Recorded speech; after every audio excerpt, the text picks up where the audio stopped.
Welcome back with a smiling face. Links to previous episodes are given in the video description, so don't forget to like, subscribe and share the video. Hunted by the Past. Episode 5. Chapter 28. After Damien's departure, I turn to the others, but a long silence follows for a while. "Don't worry," says Liam, "my brother never breaks a promise." I wouldn't be so sure about that. He looked really angry. What do I do? I turn to Tanya, worried. What if he really kills Alec? I need him to talk. After staring for a while, she rolls her eyes and takes out her phone. "All right, I'll call Neil. But I can't guarantee the boss will listen, Nora." I nod, biting my lip anxiously. It's better than doing nothing. I haven't met Neil yet, but seeing how mad he was just now, I doubt even Nathaniel will be able to stop him if he really decided to kill Alec. I just need to talk to my brother. Why do I have to worry that Damien will actually slice him or something? Tanya exits the room to call her brother, and I sit back on the bed, exhausted by all this tension. Liam comes to sit with me, pushing the tray towards me so I can finish eating. "Your brother is a real piece of shit. He wasn't always like that. When we were kids he was nice to me. My mother never really liked me, but Alec and my dad did. He changed when she died. Do you have any idea why?" I shake my head and finish eating my pasta while thinking. Why, indeed? This is the biggest mystery so far. How did my brother come to hate me overnight? He said something like it's my fault we are orphans. About your parents' death? But you said it's just your mom that went nuts. How could it be your fault? The police report Nate found was the same. I sigh. I really don't understand either. I was there when our parents died, and that was the most horrifying thing I ever saw.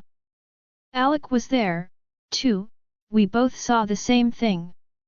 So why does it feels like I'm the one missing a piece of the puzzle? Liam takes a piece of my cake, frowning. He really looks a lot like Damien when he does that. The three brothers really look a lot like each other despite their different personalities. Nathaniel is the only one who is blonde, but he has blue-gray eyes like Liam and is about the same size as Damien.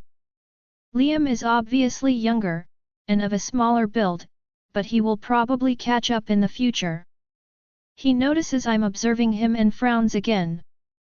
"What? Is it because I took your cake?" I laugh a bit and shake my head. Liam can be really childish sometimes, despite being almost my age. "No, I was just thinking. You guys are close." He shrugs. "We had to. Our father was. He never gave a damn about us. He was obsessed with his alpha stuff and never cared about his family. The only one he ever cared about was his mate, our mom, but he changed a lot after suddenly becoming the alpha. He did nothing but work, and he didn't care for anything else anymore. And Mom? Our mom was sick for as long as I remember, but she loved us. She was the best." Looks like Liam was really fond of their mother. I wonder what she looked like. Did they take after her? As for me, I didn't resemble my mother, nor did I ever felt close to her. She clearly always preferred Alec, but she wasn't cold to me either. Liam takes a new piece of the cake and keeps talking while eating. "We took it hard when she died. But the worst was our father, he got even more violent. Her death really made him snap." I frown and get closer. I know that look in Liam's eyes. I know it all too well. Could it be? He beat you? I ask softly. He nods, avoiding my eyes. He beat anyone, any reason was good. But Damien and Nate took most of the hits. They always protected me because I was younger. But that just made him even madder. Life with our father was hell. Damien stood up to him every day, and even his beta couldn't stand him. He fought with anyone like some mad dog. He always was crazy about gaining more territory, killing vampires, even fighting other clans. I didn't know that. Back when I was young, the former Blood Moon Alpha was famous for being ruthless and extremely violent, but I never imagined he was even abusing his own children. I remember how people even respected him a lot for chasing the vampires out of Silver City, years ago. But I guess none of them knew what kind of man he really was. No wonder Damien got as strong and fierce as he is today if he had to face this kind of monster since they were young. Liam growls and turns his head to me with a frown. Honestly, Nora, if your brother is the same kind of bastard as my father was, he sighs and shakes his head with a disgusted face. I know. I think I finally understand Damien's anger towards my brother. And he experienced all of my hardships through our bond, too. He can't ignore it so easily. Who would have thought our families had so many similarities? I finish eating with Liam's help. Apparently, he and Tanya will sleep in the apartment tonight. I wonder if Bobo is guarding my brother with Nathaniel. It's a bit weird to not see that big brown wolf following me everywhere tonight. I guess I got used to his presence. Despite my exhaustion, I have an agitated sleep that night. I have nightmares about drowning, Alec hitting me, and a young black-haired boy crying. Images of everything that happened today keep coming, more vivid and intense. When I wake up in a cold sweat, I am trembling and feeling almost more tired than I was before going to sleep. It is about 5 in the morning, and still dark outside. I know I won't be able to go back to sleep. I used to have such nights back in the basement, so it's nothing new to me. Instead, I decide to get up and head for my bathroom. I check my injuries while dressing up. Thank Moon Goddess, it does look a lot better than yesterday. I decide to leave my hair as it is after brushing it quickly and put a sweater on since I'm still feeling chilly. Fully awake, I head to the kitchen as silently as possible. However, I didn't expect to find Damien there.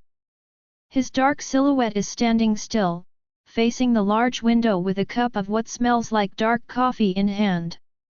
He changed clothes and even shaved properly. Upon seeing me entering, he frowns and walks up to me. Nora? Why are you up at this hour? I could ask you the same thing. When did you come back?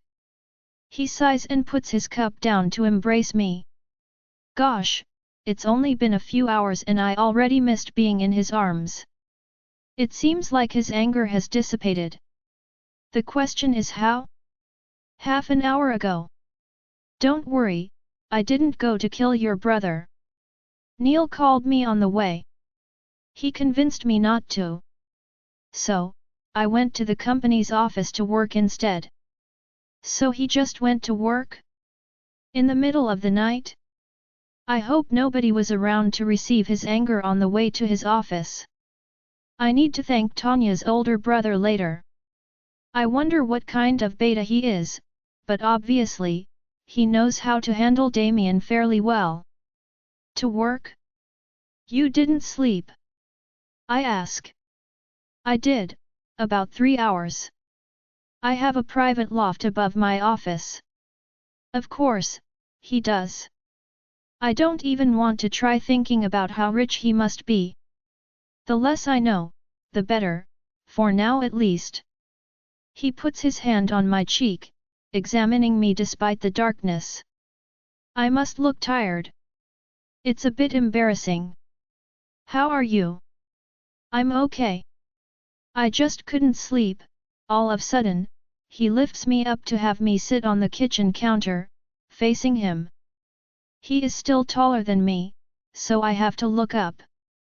Standing so close to each other like this, with him between my legs, is kind of embarrassing. But he doesn't seem to care. Instead, he keeps his hands on my waist and lands a soft kiss on my forehead. Then, he retreats to look at me in the eye, with a serious expression. Are you worried about facing your brother? I just nod, biting my lip anxiously. I have to admit I am. It's not like we will be thrilled to see each other. And we will have to discuss some really painful memories. I hope I will get the answers I'm looking for. It kills me to be in the dark, not knowing why Alec resents me so much, why he hated me all this time, why he hurt me so. I don't know how I can find the strength to face him after everything that happened. He gently brushes my hair and leans to gently kiss my neck. I shiver slightly, but his lips keep going, flying like butterflies from my neck to my jawline, to my cheek, before he finally takes my lips for a sweet, long kiss. I answer his kiss, and a small fire ignites inside. Whenever Damien touches me, it's like the most natural thing in the world. All of my anxiety goes away, replaced by this instinctive desire for my mate. Yet, I don't want to let go of my human self, a bit shy and clumsy. I place my hands around his neck, looking to gather some self-confidence I don't have. It's like Damien is passing some of his strength to me, and when our lips part, I feel a lot better already. He looks into my eyes and whispers, "Nora, I won't let him do anything to you anymore. Don't worry. I swear, I won't let anyone touch you, hurt you, ever again." I smile to him and put my hand on his cheek. I love this man. I don't know when I truly came to realize it, and I don't really care. I just know I do. The way he is so dangerous, yet so protective of those who matter to him. The way his silver eyes look at me as if he could capture me. His warmth, the feeling of his skin against mine, and the ways he kisses me, so forceful yet so tender. It feels so dangerous, so wild, yet so right. It's like I'm a different person, a version of myself I had yet to reveal. Being with Damien can be scary at times, but I still find myself wanting more. Like this, when I lean to kiss him, despite blushing like crazy. It's thrilling, and I feel a bit proud, being able to show my feelings, too. He smiles softly, obviously pleased by my boldness.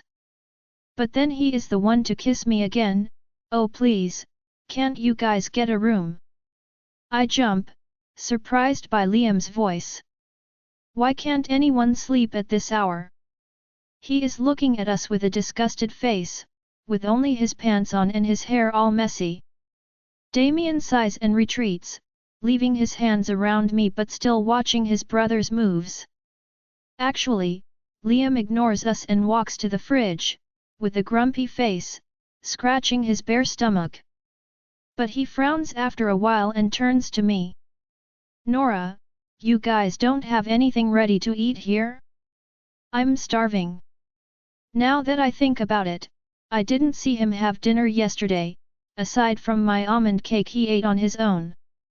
I don't know who usually cooks for him, considering that he lives downstairs, but he is obviously clueless while looking at the fridge's content. Damien sighs and lets me get down of the counter. "I'll make something if you can wait a bit." "Yes." He makes a winning gesture with his fist, and I just roll my eyes. I guess it's okay to cook breakfast at 5 a.m. if everyone is up anyway. Tanya is still sleeping, but she will probably get up sometime soon, considering she's a morning person. Turns out I was right. An hour later, the four of us are seating around the table, having breakfast while it's still totally dark outside. Tanya turned to Liam as I was serving orange juice. "What about the school, kid?" He rolled his eyes and was about to say something, but then his eyes crossed those of his brother. In a split second, the two of them exchanged a look, though they didn't say a thing. Liam sighed, and his attitude while answering to Tanya changed. I'm going. After breakfast. I can't help but smile. Apparently, Liam can be cheeky with others, but he won't risk it in front of his older brothers. I already noticed it before with Nathaniel. He sighs, but Damien is just quietly enjoying his coffee. Now, Tanya is smirking while Liam is frowning at his breakfast. I start drinking tea, absorbed by the first rays of sunlight throwing orange and pink shades into the sky outside. Now that I think of it, we are in the 1st of December. It's already been more than 2 months since I met Damien, his brothers, and the siblings. My life really did change a lot in just a few weeks. So much, it's almost unbelievable. I still feel like I could wake up at any moment, finding myself back in the basement and realizing this was all just a dream. What are you thinking about? Damien caught me daydreaming, and I blush a bit. Not much. When are we going? It's up to you, princess. I turn around. Nathaniel just arrived, looking very proper as usual. He walks up to us and helps himself with the coffee. Judging from the large cup, he probably didn't get much sleep either. What about Alec? I ask. I was almost prepared to see him followed by my brother, maybe even Bobo, but he came alone. Now that I think about it, I didn't see them catching Alec at all. I hope he didn't fight and hurt someone. Though if Bobo was the one to catch him, I doubt he did anything bad to the big wolf. It's okay. He's under tight surveillance and all ears for your questions. I frown. I don't like the way he said this. He might be smiling, but I still don't really believe it, not with his choice of words. I turn to Damien, hoping he did respect his promise, but this time, he is ignoring me and eating his breakfast without any expression. I put my cup back and get up to face Nathaniel. Okay, let's go see him now, then. Nathaniel nods. About 20 minutes later, the 4 of us are in the familiar white car that I assume to be Nathaniel's, since he is driving instead of Tanya. Liam stayed home to finish his breakfast before going to school. While in the car, I feel the anxiousness rise again. I turn to Damien, but he is just looking at his phone, his hand on mine. It looks like he is reading emails, probably working. I try thinking about something else instead. Looking at Nathaniel in the mirror, I suddenly remember the she-wolf from yesterday. She mentioned him specifically, even referring to him as Nate. Aside from Liam, no one seems to call him that. Now that I'm reminiscing about her, something does feel familiar. No, it smells familiar. It's her smell, I'm sure of it. So why can I smell it all over Nathaniel's car? Chapter 29. It's a bit disturbing, actually. I can smell Tanya and Damien, of course, but aside from Nathaniel's smell, which obviously dominates, I'm sure I recognize that she-wolf smell. Doesn't that mean she comes in here often? But if she's close to Nathaniel, why would she hide from him that she actually intervened yesterday night and saved me? I don't really get what could be between those two. Moreover, her relationship with Nathaniel aside, I still have to understand how she got to mind link with me. That was my first time experiencing it for real, and it felt so natural, so clear. I wish I could hear her voice again. She said she would find me. How? She sounded confident, but I'm guarded non-stop by either Damien and his brothers or Tanya and Bobo. Is she okay contacting me with them around? Will she? While I'm lost in my thoughts, the car finally stops in front of a large, modern-looking company building. Looks like we've arrived. For some reason, I was expecting something more secluded, like a warehouse or a cabin. Damien opens the door for me and takes my hand to guide me in the building. There's even a middle-aged doorman, and he politely inclines when the brothers walk in. He's not a werewolf though, is he? The building looks pretty normal, against all my expectations. Once we come in, there is even a lobby, and two ladies welcome us from behind the reception desk. Gosh, this is a bit intimidating. Isn't this an office building? I'm glad I dressed properly. I'm wearing a white sweater and a pair of dark jeans, but I wish I had put heels on instead of my sneakers. Well, Tanya is wearing a jean overall, so I guess it's okay. There are a lot of office workers despite the early hour, but nobody really pays attention to us.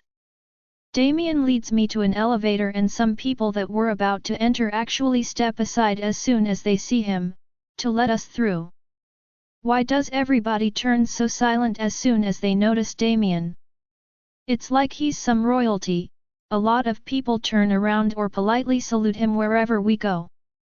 Even as the elevator stops at several floors before ours, some office workers that were obviously waiting for it don't dare to enter and ignore it as soon as they see the brothers.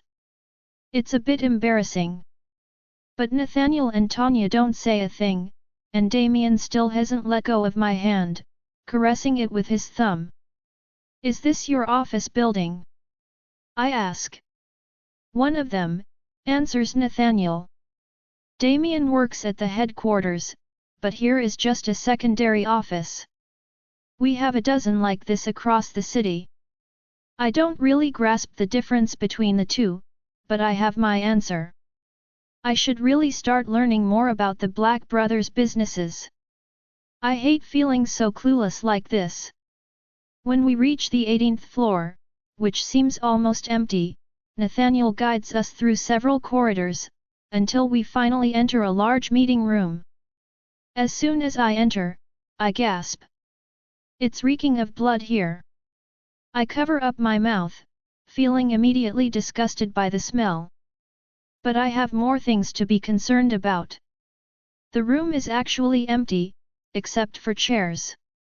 There are 3 people already present. A large and tall guy, with tan skin like Tanya, is leaning against a wall with a nonchalant look, playing with a knife. His hair is completely shaved, he has a ring piercing on his eyebrow, and with his black costume, he looks like the protagonist of some spy action movie. He salutes Damien as soon as we enter the room. Hello, boss. Is that Neil? Probably, he looks a lot like Tanya and older. Plus, Bobo is there, too, in his wolf form as always, sitting in a corner of the room. He sees us come in but doesn't move. Neil walks up to us and very politely salutes Damien, but I don't care. All I can see is Alec, sat up in a chair in the middle of the room, looking like he just came back from hell. That's not exaggerating. He has a lot of blood on his face and his clothes. As I thought back at the mall, he's definitely a lot thinner than before. His upper lip and one of his eyebrows have large cuts that are still open and bleeding, and he has a black eye. His shirt is ripped open, and his chest shows contusions and large lacerations. He's a total wreck. They even actually put a large plastic cover under his chair so all the blood wouldn't stain the floor. You promised not to hurt him. I yell, furious. I want to run to Alec, check him, but Damien holds me firmly. I glare at him, but he won't let my hand go. Oh, he didn't, says Nathaniel. I stop and turn to face him. The second brother is smiling at me with a look I don't like at all. He walks up in front, and he and Neil both raise hands. We did, princess. You can be mad at us, but we didn't promise anything. Who are they kidding? They just took advantage of my own words. I glare at both of them, furious, but they obviously don't care. Neil has a blank expression and Nathaniel keeps his annoying smile. They act like this is some funny joke, but I'm miles from being amused right now. Stop laughing. I didn't want you to hurt him. Neil rolls his eyes. Oh, please. We were already nice, considering what he did to you and how much he struggled. If it wasn't for you, this would be settled already. I know what he means by settled, but I'm not scared by them. I'm too mad right now. They are telling me they didn't kill Alec for my sake? How is that supposed to be a proper explanation? But before I can say a thing, a laugh starts from behind them. All eyes turn to Alec. My brother is laughing like a madman while looking at me. There she is.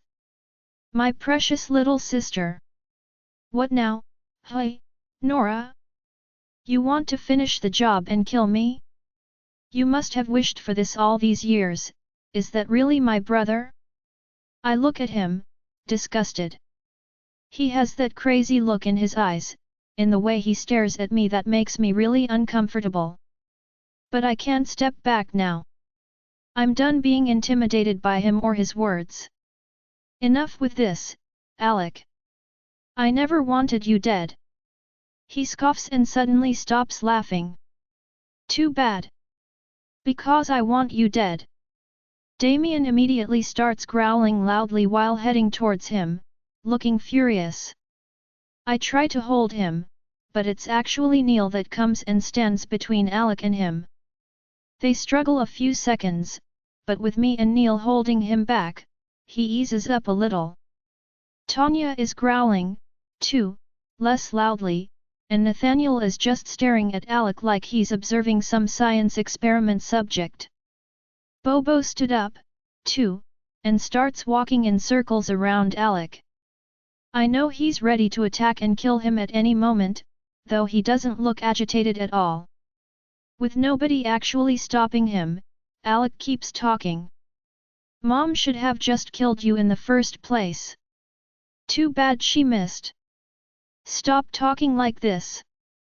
Why? You don't like it? But it's the truth, isn't it? No. Mom was sick, you made her sick in the first place. He suddenly yells. I don't get it. What do I have to do with our mother's sickness and our parents' death? Why is it always about me for Alec? How is it my fault? I was 7. I remember way too vividly what happened, and I had nothing to do with it. I remember it all too well. It was the end of November, 10 years ago. I had noticed that my mother had started acting strangely for months already. From when I was young, she had always been a very calm and discreet woman. I don't think we had many visitors, so her whole life revolved around her father and us.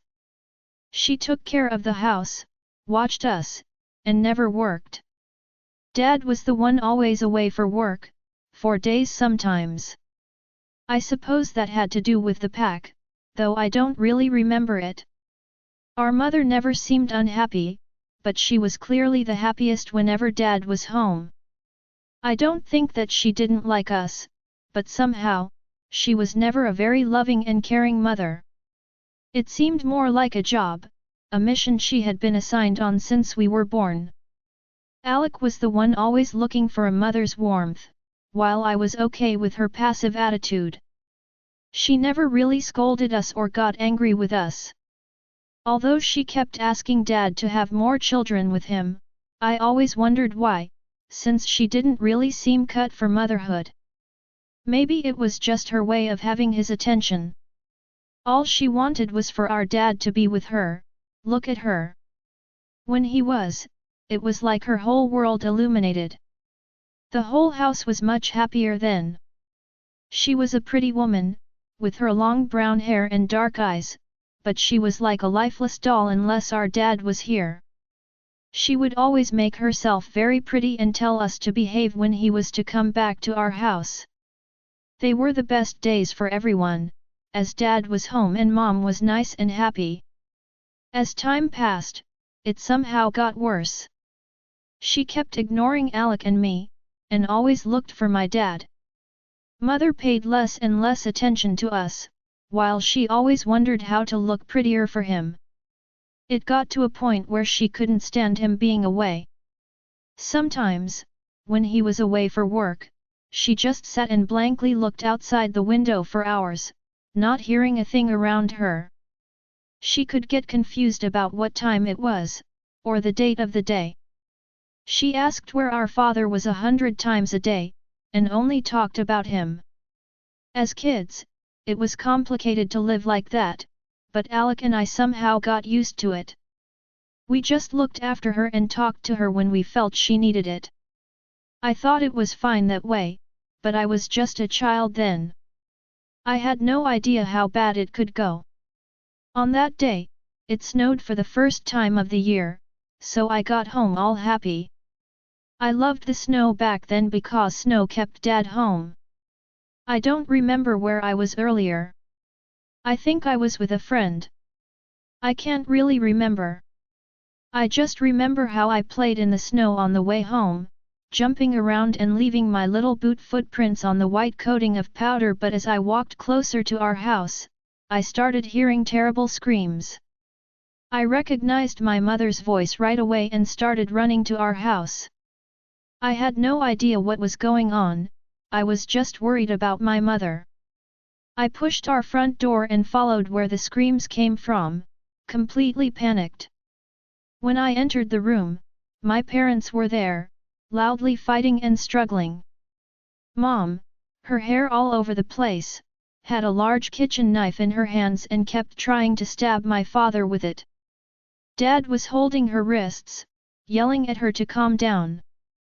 Alec was there too, crying, trying to hold her back and begging her to stop. It was the most terrifying thing ever. I had no idea what was going on. Dad was yelling. Mom was screaming, tears running down her face. She looked crazy and desperate. I wanted to run away. But I was so scared something bad would happen to my dad, I went toward the scene instead. I didn't even make it all the way.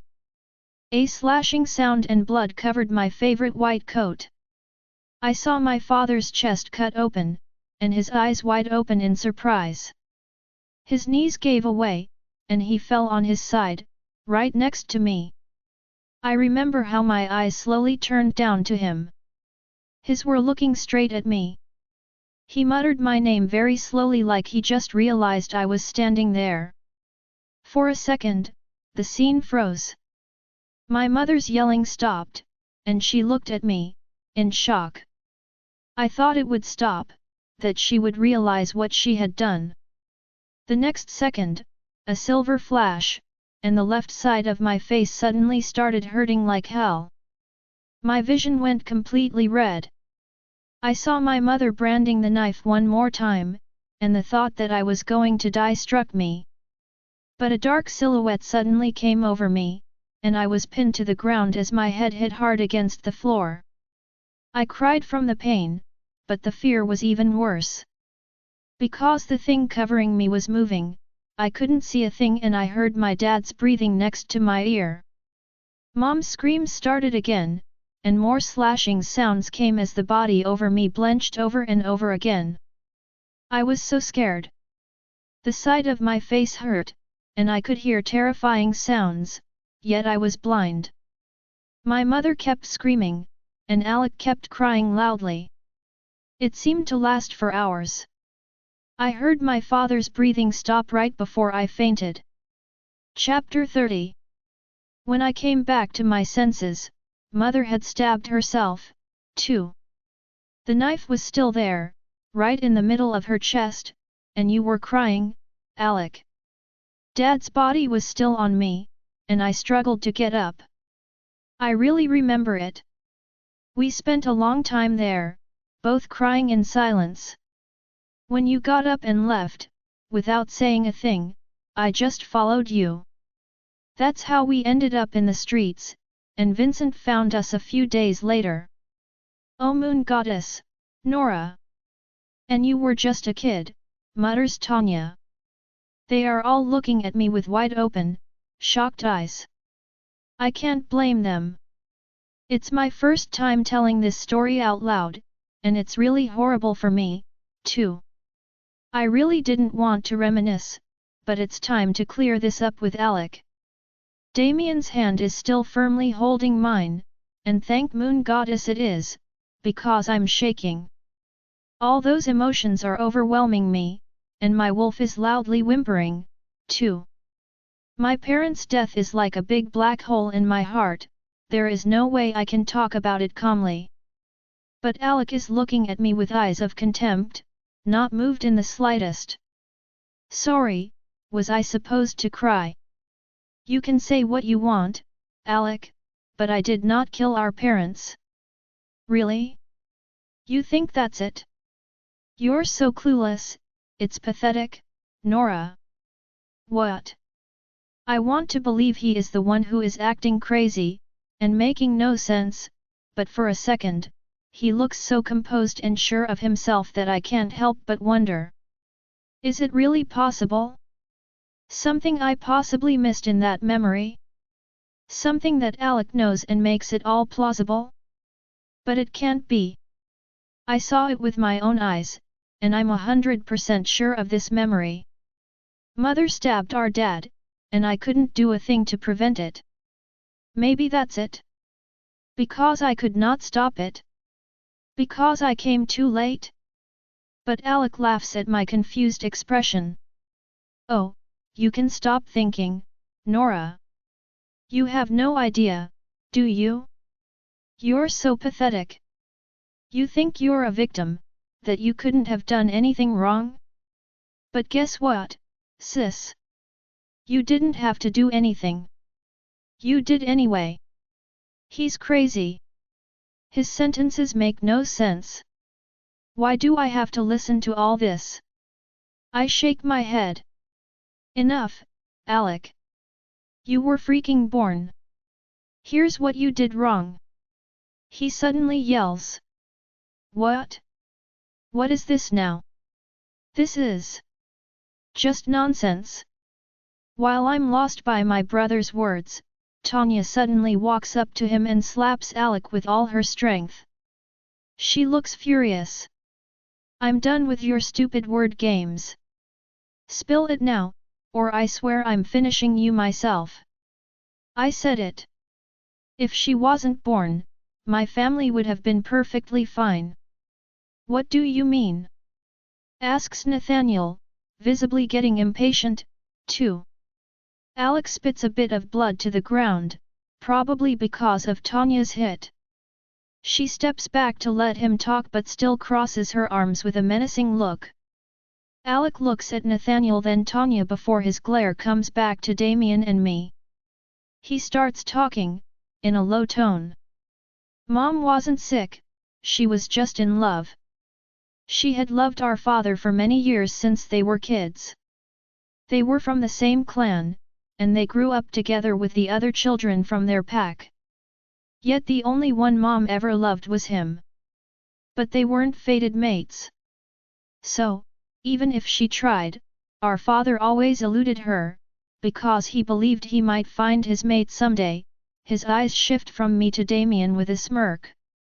Damien growls again, but I put my hand on his chest to have him hold it in. He annoys me, too, but I want to hear it. Damien's hand covers mine and presses it softly. His growling gets a little softer, but he is still glaring at my brother. But as years passed, it became clear neither of them found their mates, so eventually he agreed to start dating Mom. A few months later, she got pregnant with me, and they eventually married. Can you imagine how happy she was? The love of her life finally marrying her, letting her have his children. I don't like how he makes it sounds. Father was one of the clan's hunters. He wasn't very good at it, to be honest, and our grounds weren't the best either. So he wandered further and further into the north to bring back satisfying prey. Every time he was away, Mom disliked it, as you remember. Yet there was another reason. As our dad went away, she started to wonder. What if he was still searching for his fated mate? Insecurity? Is that what it was? But our father never found another woman. But father always came back home, and every time, mom's worries disappeared just as easily. For 3 years, she was all right. She just missed him while he was hunting. She soon forgot about her doubts. Because no matter what, Dad always came back and eased her.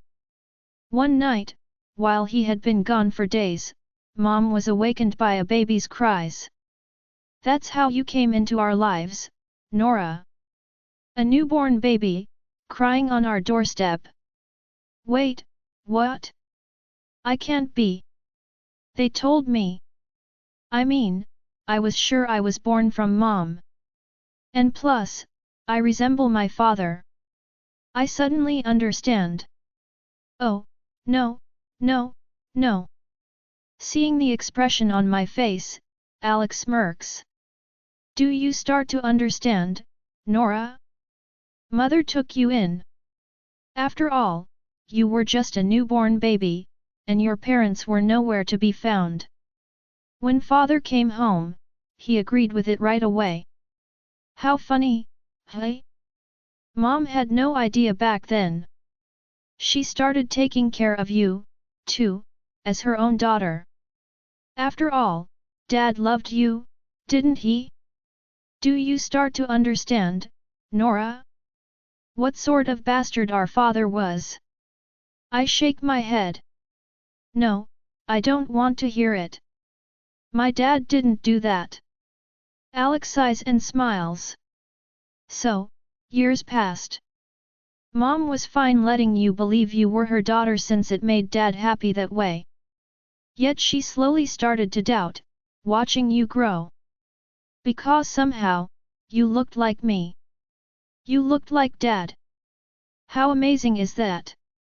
Whenever Dad was away, our clueless, stupid mother was left with the two of us and her doubts. Despite our 3 years difference, it started to show, Nora. Our nose, like Dad's. Our curly black hair. Even our voices. All those little, but intriguing, similarities. Can you imagine how much Mom started to think and wonder? What if? What if? What if you really were our dad's daughter?" Tears silently start running down my face. I wish he was lying. I wish this was all a made-up story, something twisted that Alec invented to hurt me. Yet why does it feel like this is the truth? The last, scary piece of the puzzle. Years and years to wonder, Nora. She never dared to ask.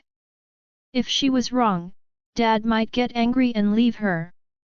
That thought alone kept her silent for 7 freaking years.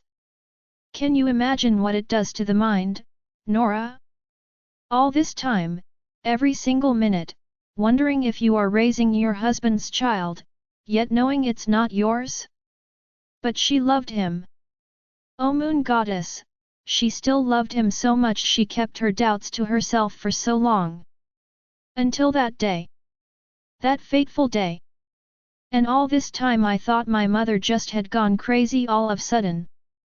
I had no idea she had to keep it bottled for so many years. How did she feel every time she looked at me? Did she despair inside, yet hide it? She never said a thing. Alec closes his eyes, and I suddenly see a tear among the blood on his face. One day, she finally asked him, Nora, she did. I was upstairs. I heard them yelling. When I came down, she was crying. She kept asking him how could he do this? Have a child with someone else and leave another woman's baby on her doorstep? He didn't say a thing all these years, keeping the lie alive. But you know the worst, Nora. This time, we are both crying. Tears flow, and I can't stop. Alec doesn't care, he keeps talking, half smiling, half crying. He looks crazy again, and his tone keeps changing. Yet this time no one is stopping him. We are all listening to him, stunned by the truth unveiled today. He didn't even do it for her. It's not because he wanted to keep his marriage. Not even because he was afraid of leaving her, or because he wanted to stay with his family. He lied for you, Nora, all for you. He wanted his daughter to have a normal family, to be able to grow up with a mother and a father. With a clan to protect her. All his lies, all he did it for you. I'm crying desperately, shaking my head. I can't hear it. I can't believe it. You did it. Because of you, my father became this man. He drove my mother mad, and he lied to us. Just because of you, Nora. Because of you. Yells Alec. I can't hear him. I'm crying and sobbing hard, I don't want to hear this. My head is spinning. I want to leave this room, I want to forget this. I hear Damien's voice, but I don't understand. Strong arms hold me, and I fight the dizziness to stay awake. I blink several times, trying to breathe to calm myself down. I feel a hand on my back, patting me. Tanya's voice finally reaches my ears. That's it, baby girl, breathe, slowly. Calm down, it's okay. It's okay. Nora, Nora, I hear Damien repeating my name, and I feel his arms around me. I'm in his arms again, but I still feel colder than ever. I close my eyes a bit to rest against his chest while trying to slow my breathing and stop my crying. She has a bit of a fever, boss, probably from last night. Let's take her back. No. I don't know where I found the strength to protest, but I open my eyes and clumsily try to stand up again. Damien helps me, and I can rest on him while regaining my composure as I can. I turn to Alec. What about my mother, then? My birth mother? He shrugs. How would I know? I figure the BH is dead. How about you join her? Bobo and Neil both angrily growl at him, and Damien turns to his beta. We're done with him. No, stop. I yell. After all this, Alec is a victim, too. What happened to our family was not his fault. He was just a kid, too, only 10. He loved our mother so much, and, after what happened, I can't blame him for hating Dad and me. I know how awful he was to me, I didn't forget any of it, but I don't know what I'm feeling right now and I'm totally confused. Too confused to make any good decision. Yet I can't let Damien have him killed.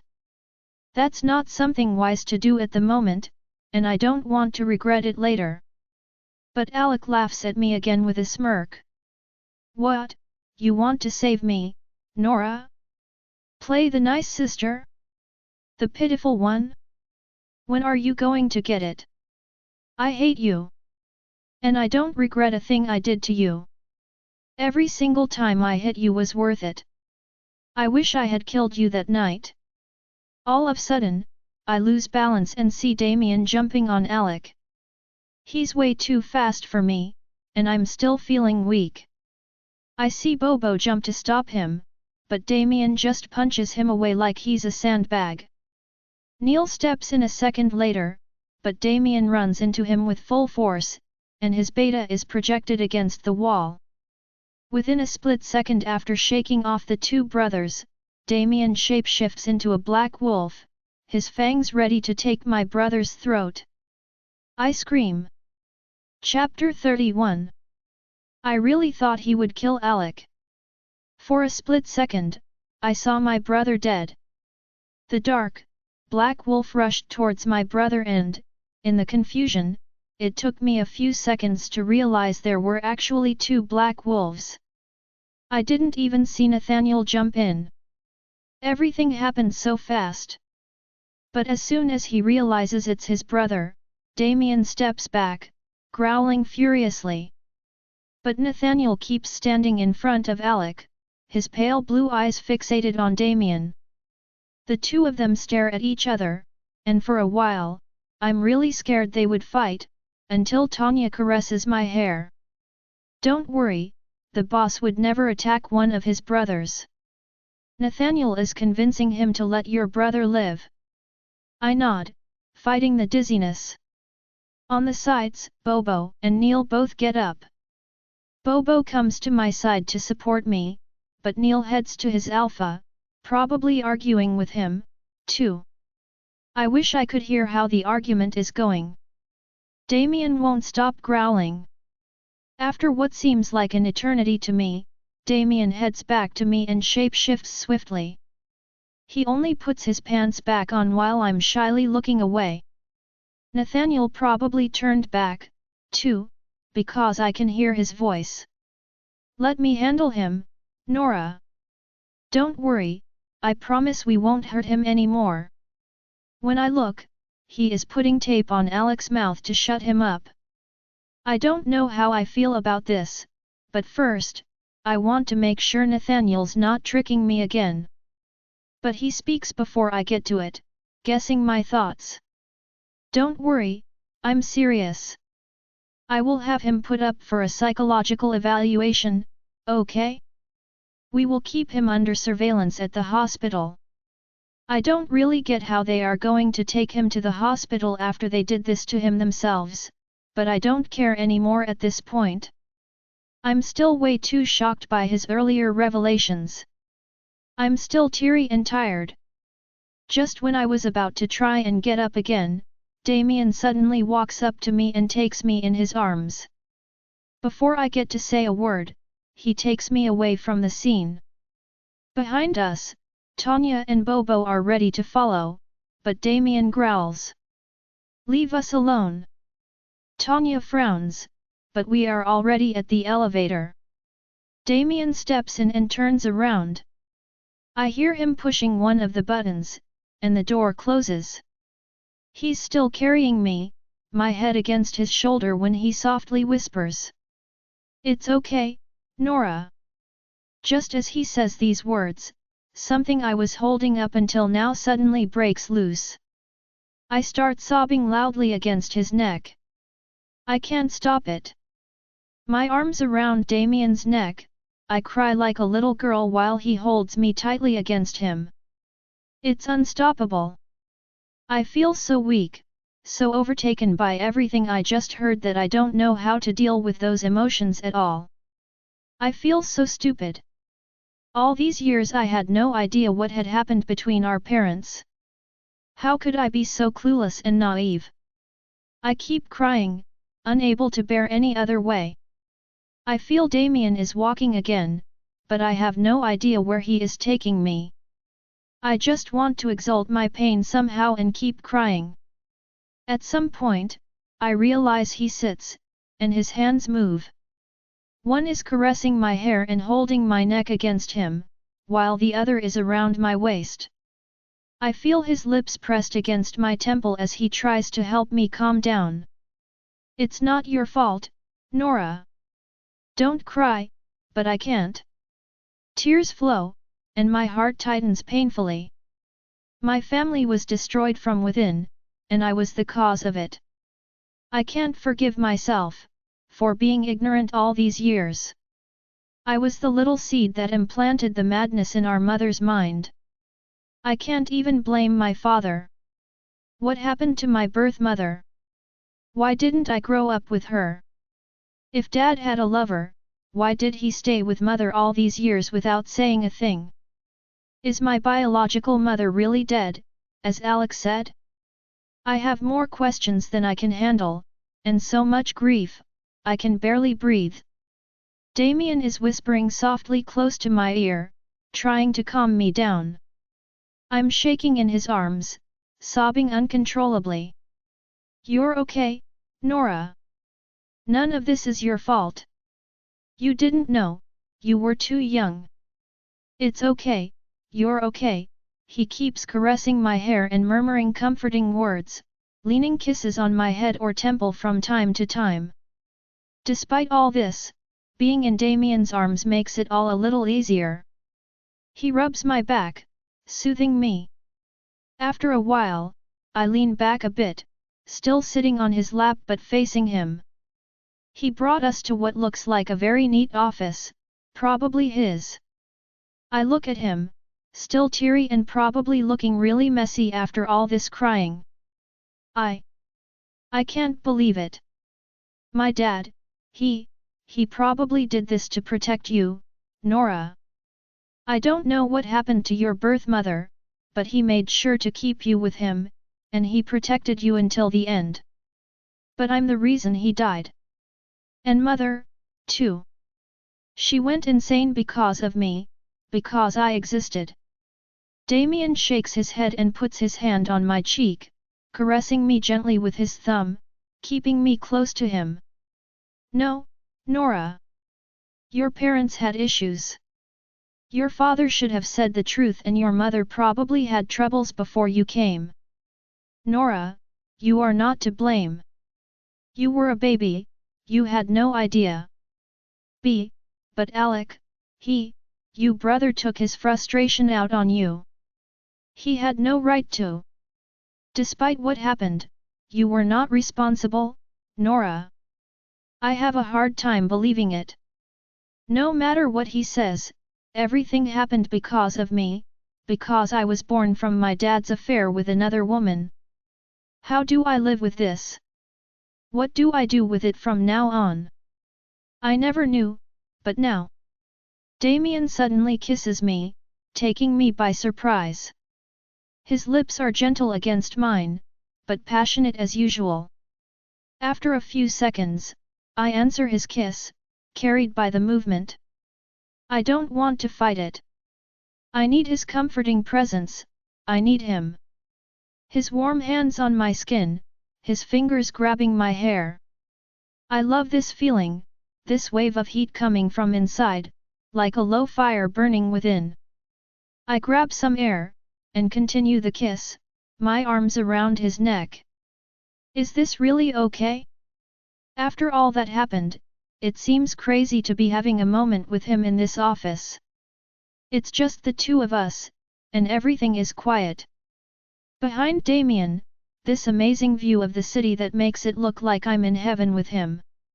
His lips get more passionate against mine, and I don't say no. Our breathing accelerates, and I feel hotter than before. I shiver, feeling his fingers on my skin. One of his hands is under my shirt, caressing my back and giving me delightful shivers. I gasp and hear him chuckle. Is he amused by my awkward reactions? I'm shy, I can't help it. I try to kiss him a bit forcefully to make up for it, and I can tell Damien is smiling against my lips. His fingers clench tighter in my hair, and his other hand holds me closer to him until I'm actually sitting astride him. Our kiss gets more intense, and I hear our breath intertwine, echoing loudly in my ear. Our lips part, and Damien aims for my neck with ruthless kisses. I bite my lip and find myself leaning on the side to offer him more of me. What's happening to me? I should be embarrassed, but my desire for more overtakes it all. My hands are on his back, caressing his neck and putting my fingers in his dark hair.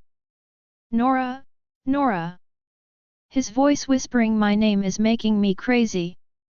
I seek for his lips once again, and our kiss starts anew. His hands progress on my skin, caressing me gently. But suddenly, a cold shiver rises. Good girl, Nora.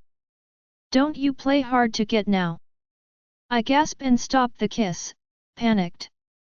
Damien doesn't notice and keeps kissing me. His hands on me keep going, and I shiver all the more, but not from pleasure this time. I'm scared. Stop, Damien, stop. I almost scream. I struggle, getting off his arms, stumbling, panicked. He looks at me in shock. He tries to hold me back, still confused, but that only scares me more. I fight him off, and when he finally releases me, I almost fall on all fours on the side. Nora? Nora, what's wrong? I get up, and cross my arms in front of me, tearing up again. I can't believe it. I'm scared. I'm scared of Damien's touch. He gets up and wants to come close, but I shake my head and step back. Kissing was okay, but... He looks at me, confused. Oh gosh, I'm so sorry. I'm about to cry again, and he stops, and sighs. Nora, tell me what is it? His imperious tone, as usual. But I can't even say a word right now. I'm scared and horribly ashamed. How can I compare Marcus and Damien? Why now? I shiver just at the thought of Marcus and shake my head again. My arms are around me like I'm shielding myself. He sighs and grabs his phone. Tanya, get here. Now. He sounds so angry. I wish I could hide somewhere. It's my fault. This kiss was intense, perfect, and yet here I am, rejecting him like a crazy girl. As if I needed this now. I thought I needed Damien, so why do I find myself eluding him? I wish I could run back into his arms, ask for his warm kisses again, but I'm terrified. Those cold shivers won't leave me, and I don't think I can reject him twice. He keeps glancing at me, silent. He must think I'm crazy, maybe he even regrets having such a troublesome mate. That's not the end of my dark thoughts, but thank Moon Goddess Tanya finally enters, followed closely by Bobo and Neil, the latter back in his human form. Everything okay? She asks, worried, as soon as she enters. She comes to me, taking my face into her hands. She frowns almost immediately. Nora, you're burning. I knew you had a fever. Boss?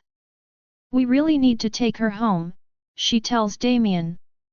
Take her back. Damien is still staring at me, but he won't show his emotions. He just nods, and Tanya, understanding there is something wrong between the two of us, puts an arm around my shoulder and pushes me toward the exit of the office. Okay, baby girl. Let's get you home now, you need some rest. I nod weakly, still dizzy and a mess.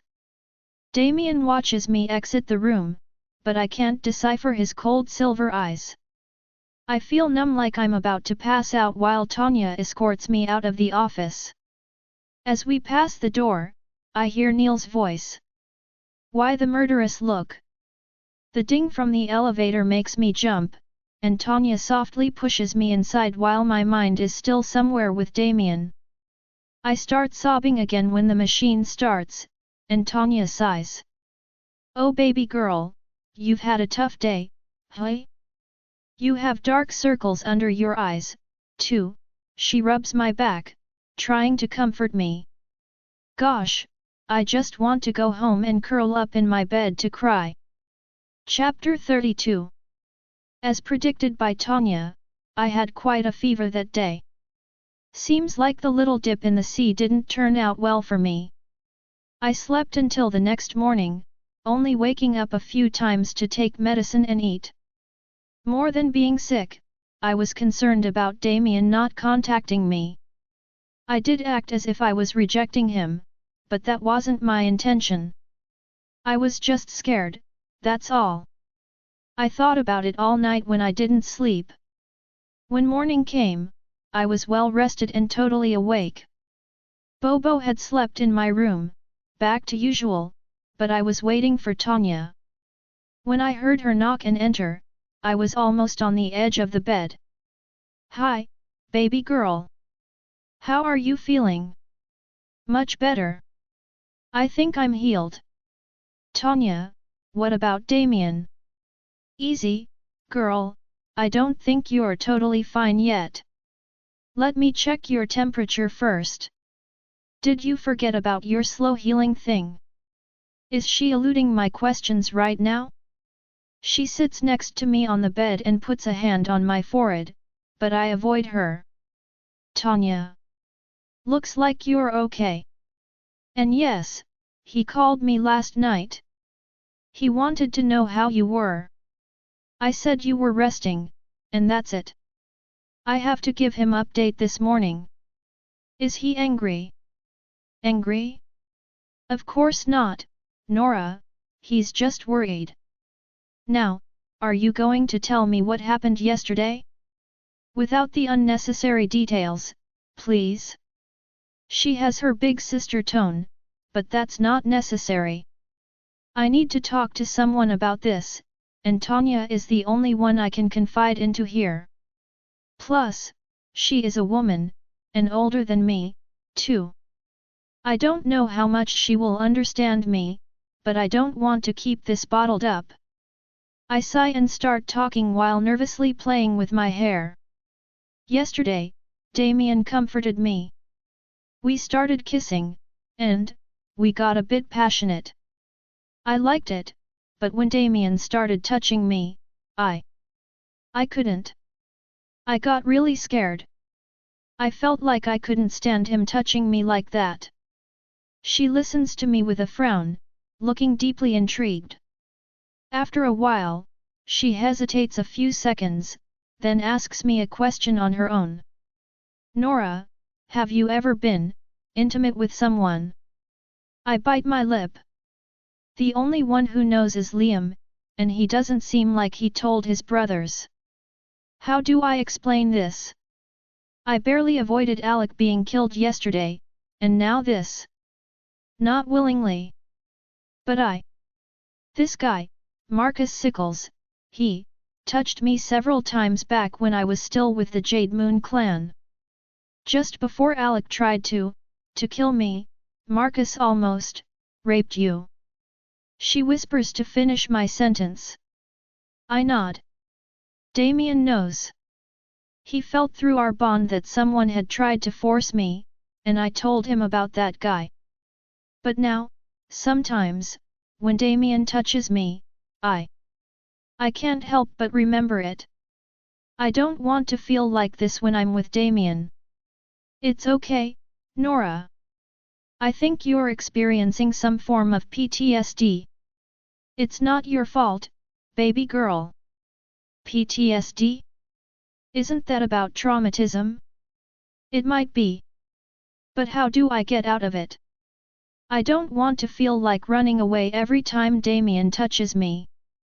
Gosh, I hate this. I get up, and head to my wardrobe, looking for something to put on. What are you doing, Nora? Come back to your bed. No, I'm done resting. Let's go to the gym. Punching sandbags won't solve this. What you need is some time, Nora, and talking to the boss. I turn to face her, annoyed.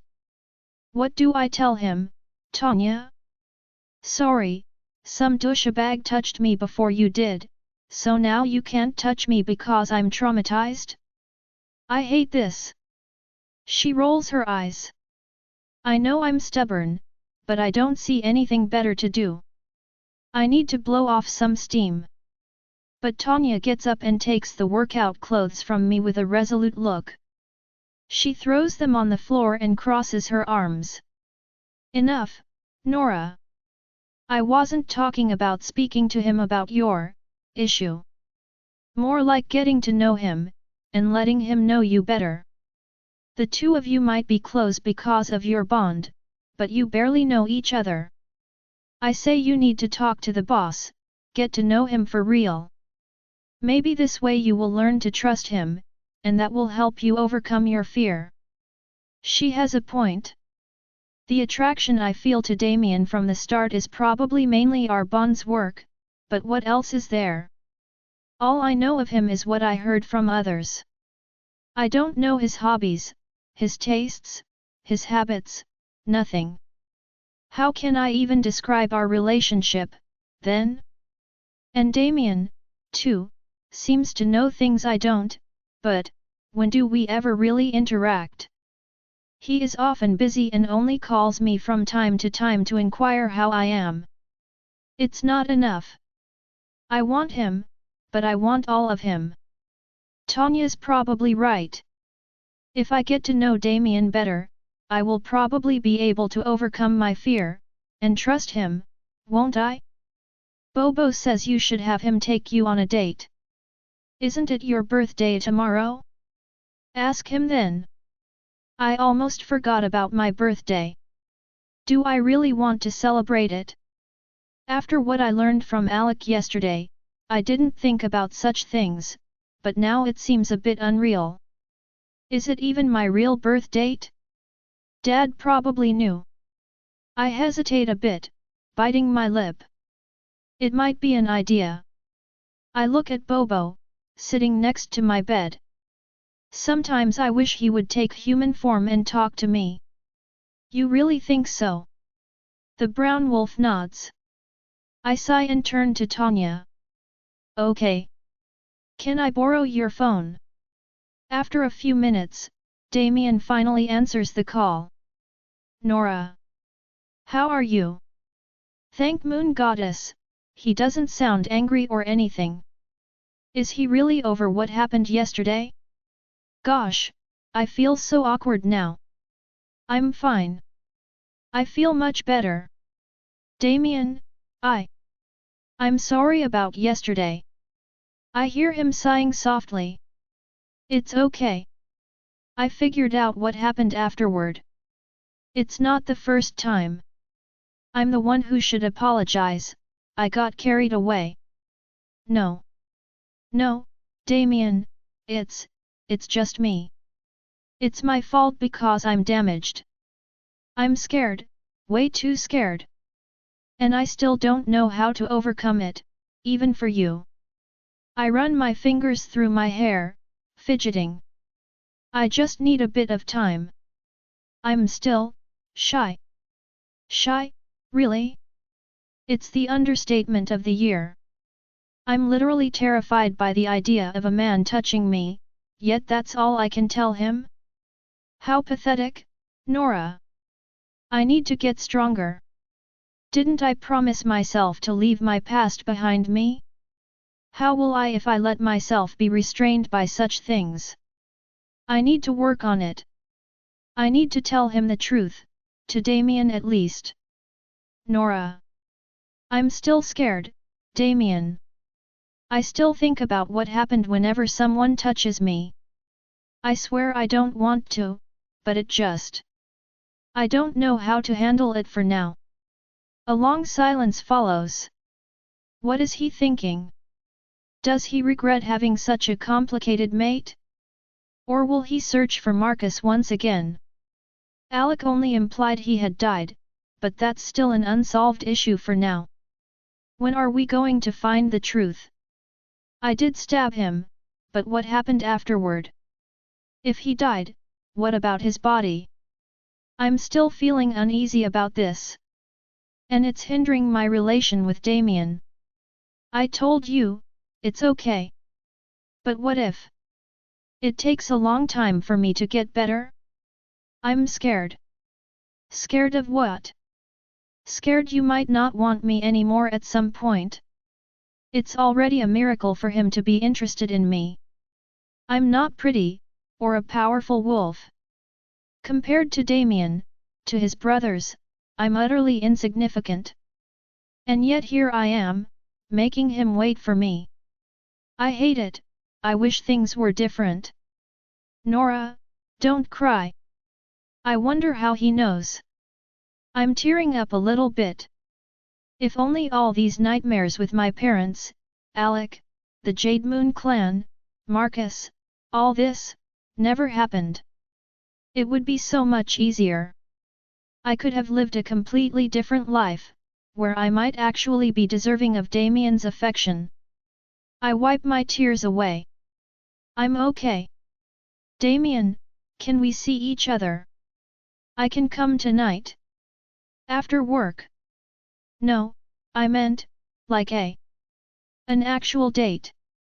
I'm red, definitely red. I wish I could hide somewhere. I stepped away from Tanya and Bobo, but I definitely feel their eyes on me still. You want me to take you on a date? If you're busy, it's okay, I just... It was just an idea, okay. Where do you want to go? Oh Moon Goddess, he agreed. I feel like jumping around the room right now, but I have to control myself a bit. I'm still blushing, though. Where do I want to go? I have no idea, I've never been on a date. I don't know.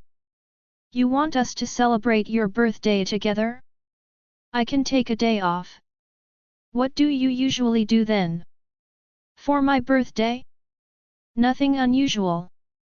Back at the Jade Moon clan, nobody ever bothered to celebrate it for 10 years, or even remember which day it was. I would do my chores, like always, and the 3rd of December would pass like any other day. It was a bit different when I was young, though.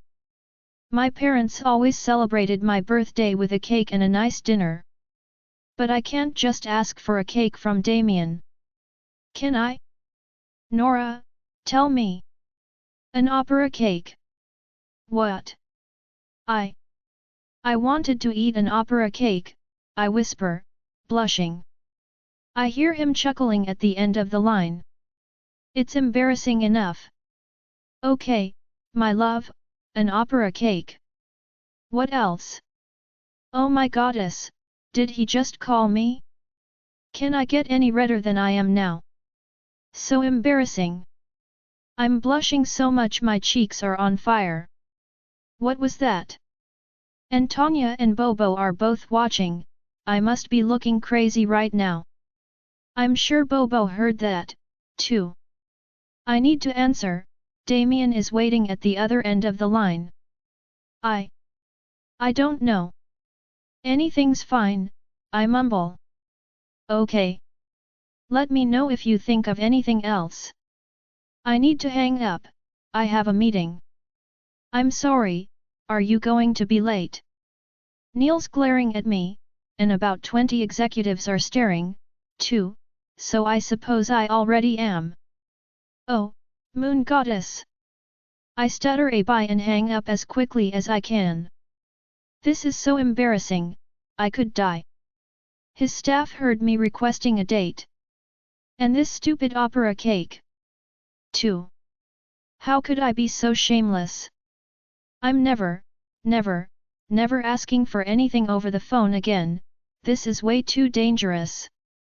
I turn around and see Tanya laughing. This is not funny. Oh, yeah, it is. Moon Goddess, you are so cute, Nora. I'm not cute, I'm embarrassed to death. It's okay, Nora. You got yourself a date for tomorrow, girl. And for the whole day, too. So you did hear everything. Of course I did. Now we need to decide on what you're going to wear tomorrow, so let's go shopping. What shopping? The wardrobes are already full. I argue with Tanya for a long time before she finally agrees to not take me shopping. Instead, she insists to help me choose my outfit for tomorrow and have me rest for the rest of the day. But the thing is, I have no idea what we are going to do. I finally find a minute where Tanya is too focused on dress details to watch me and step out of my bedroom. Bobo follows me discreetly, too. I go to the main room to lie on the sofa, and he comes to sit next to me. I'm happy about going on a date for my birthday, but I can't stop thinking about Alec. Did Nathaniel take him to have his mental health examined, as he said? I hope he didn't lie about that. Thinking about Nathaniel makes me remember something.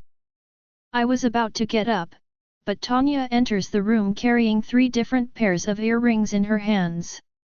Which one do you like most? I don't know, the silver one? Anyway, Tanya, I have a question for you. Who is Nathaniel's beta? Nathaniel's. It's Isaac Graves. He was their father's beta son. Why do you ask? I thought the creamy white wolf might have been his beta, but seems like I'm wrong. I was just curious. You remember when you guys came to get me at the Jade Moon clan? Excuse me, you mean when we saved you from being killed by that good-for-nothing after you and Liam sneaked out? Yes, I do remember. When is she ever going to forgive me about that? I ignore her remark and keep going. There was a white wolf with Nathaniel that day, and she came with us afterward. I just wondered if she was his beta. Tanya looks a bit surprised, and exchanges a look with Bobo, frowning. I'm not really supposed to talk about that, Nora, why? Is it something you can't tell me? I ask, intrigued. It's not about you. She's part of Nathaniel's private life. I think they just happened to be together that day, and that's why she came along. Oh. I think I get it. It sure explains her smell in his car, but I thought Nathaniel doesn't have a mate? From Tanya's embarrassed look and her words, I suspect she might not be an official relationship. Why would she be interested in me, then? So, she's not part of the clan. No, neither Velvet Moon or Blood Moons. She's from a different pack, I don't know which. Bobo neither. I don't even know her name, and I've only seen that girl a couple of times. Great, so the only person who actually knows about her is Nathaniel, to whom she doesn't want me to talk to. Chapter 33. I wanted to wake up early the next morning to get ready for my first day of work. I had set the alarm for 6 o'clock. But instead, I gradually got awoken by noises coming from my bathroom. I open my eyes, making sure I'm not dreaming. But there are definitely sounds of the shower running. I quickly check my smartphone, which Tanya gave back to me yesterday. I had left it on the site of my fight with Vince. It is not even 6 a.m. yet. Who is using my bathroom at this hour? Tanya always uses her own. Is it Damien? But we agreed to see each other tonight, and I'm pretty sure he mentioned he would be busy this morning. It's okay, it's our friend. Our friend? My wolf doesn't seem worried one bit. Could it be the white she-wolf? But how would she get all the way through the apartment to me without being noticed by the siblings? And where is Bobo, anyway? Oh, he did fall asleep on the couch last night. Tanya and I watched a cheesy movie. She said it was an inspiration for my date, and as usual, he dozed off. I grabbed the dark blue kimono lying at the end of my bed to put it on, unsure about what to do. Should I get Tanya? What if it's Damien and I'm alarmed for nothing? I don't think a stranger would actually be brazen enough to come all the way to my room and take a shower. While I'm hesitating, the sound of water running stops, and I hear someone putting on clothing. I step back a bit, on my guard. Why are you not worried, Wolf? But she clearly isn't. Who does she recognize? The door opens, and to my surprise, a stranger comes out. First thing I notice, he is really, really tall. About 2 meters high, I would say. He is quite muscular, too, and he only wears a pair of jeans, so I can't miss the large black crescent moon tattooed on his torso. A clan member? He sees my empty bed and turns around with a worried look until he sees me. He softly smiles once his gaze meets mine. He looks young, but I wouldn't be able to tell his age. With his large build, his thin black dreadlocks, and fine features, it's hard to say. However, I do feel something strangely familiar about him. Hi, Nora.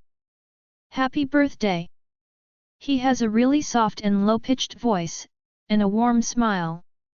But it's only when I look up that I finally recognize those familiar dark green eyes. I can barely believe it. Bobo. He gives me a big smile and opens his arms. It took you a while. Oh my goddess, Bobo. I run into his arms without thinking. I can't believe it's my Bobo standing there. He hugs me back and laughs softly. I never imagined I would get to see Bobo's human form today. It's weird, but I feel like I'm meeting a friend after a long time of not seeing each other, while we actually saw each other literally every day for weeks now. But I don't care, I'm happy to be able to finally see the human Bobo. And he is as big as his sister said, too. While he hugs me, I feel like a baby trapped in his huge arms and I back away a bit from his chest to look at him. Sorry I didn't shapeshift earlier. Being a wolf is just so nice, you know. But I wanted to be able to wish you a happy birthday, so, I can't believe he shapeshifted just for me. I smile back at him, truly overjoyed.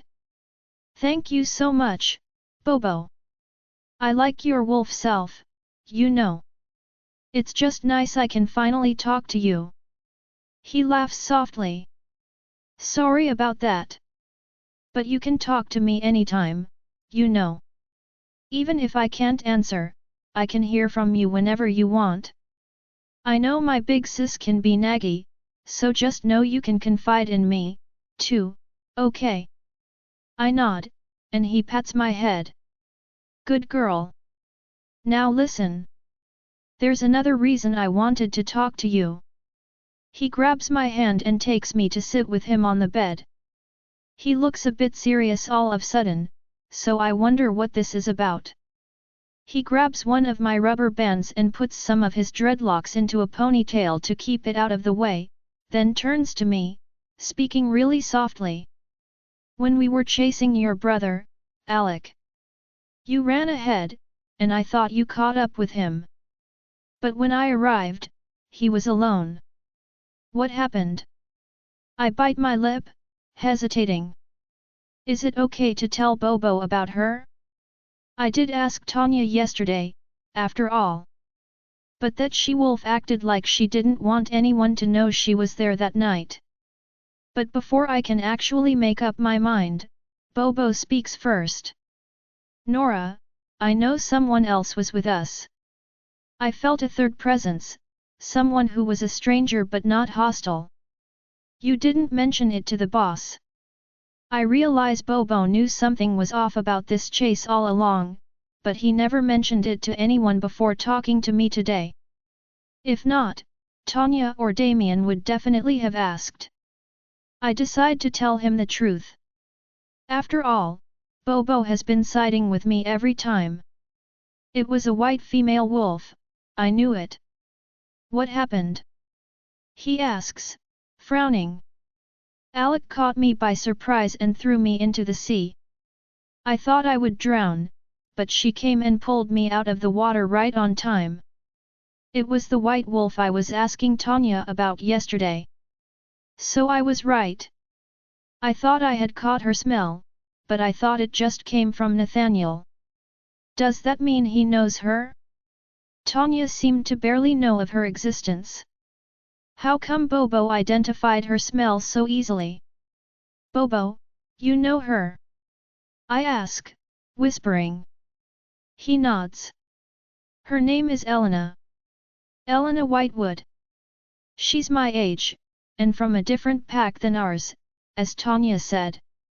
The Opal Moon Clan. She's one of their warriors if I'm not wrong. Finally, I get more information about that mysterious she-wolf. How do you know her? Tanya said she doesn't really know her, that's because Nathaniel doesn't mix his private relationships with the clan's affairs, so they don't show up together in public, usually. And my sister isn't really into gossip, especially when it concerns Nathaniel. She never liked him. I noticed that, too, a while ago now.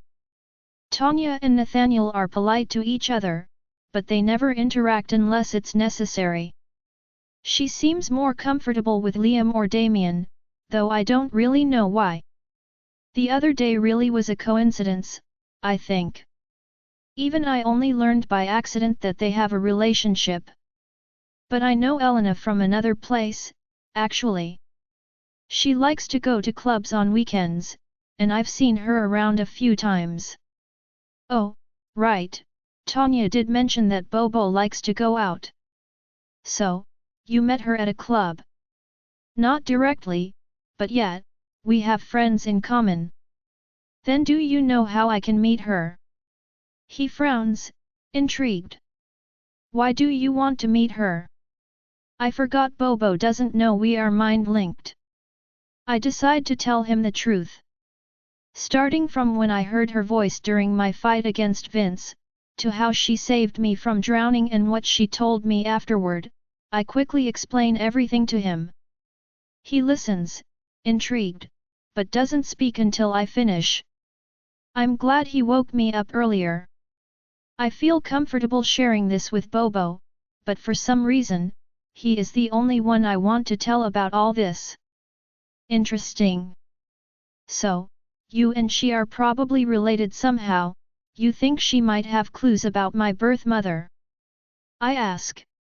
Somehow that's what I have been thinking about since I learned the truth surrounding my birth. The information Nathaniel found about my father and his wife, who turned out to not be my real mother seems to match what Alec told us about them belonging to the Gold Moon clan. But that also raised mysteries about my birth mother. I'm curious about her. Why didn't I grow up with her? Why did my dad bring me to his wife instead? If that girl, Elena, has more information. Bobo seems to be deeply thinking for a while, then sighs. Maybe. She's part of an old family, too. Perhaps she already knows why there is a link between you two. I can't tell. Can you help me meet her? He scratches his head, thinking, but shakes his head after a while. Not for now. I don't think it's a good idea for you to meet her in private right now. Especially not behind Nathaniel or the boss backs. But if she told you she will meet you, I would believe she will. Just be patient, baby girl. I smile unconsciously. So he picked up this nickname, too. He seems to read my mind because he immediately says, "Sorry, I hear it in my sister's head all day. Do you guys use the mind link often?" I didn't think we could use it so easily in our human form. That's because we are closely related, and I'm very comfortable with my wolf form, so it makes it easier.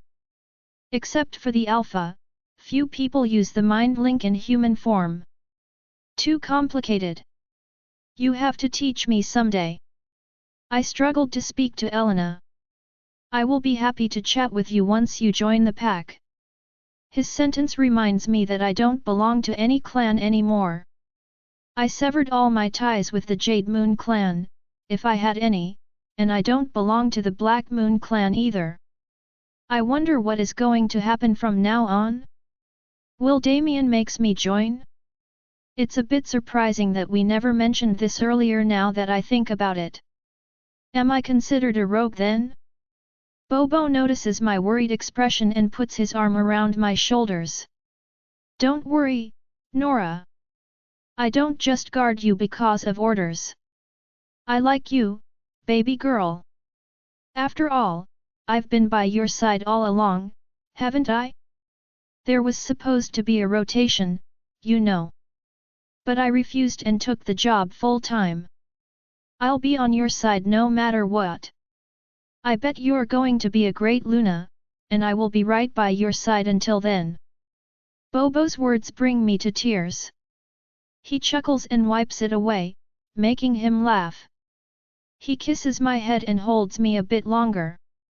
We chat about trivial things for a while, things he couldn't say before, like how much he loves my cooking or his fights with his sister. I don't feel uncomfortable at all being so close to Bobo. There's nothing romantic in this kinship, it's just as if I was seated with a brother. When my alarm clock strikes 6, Tanya enters the room with a large bouquet of flowers in her hands. Happy birthday, baby girl! Look what came for you this morning.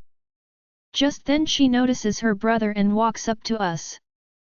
Bobo, you shape-shifted. When? Just this morning, for Nora, he says while giving me a wink.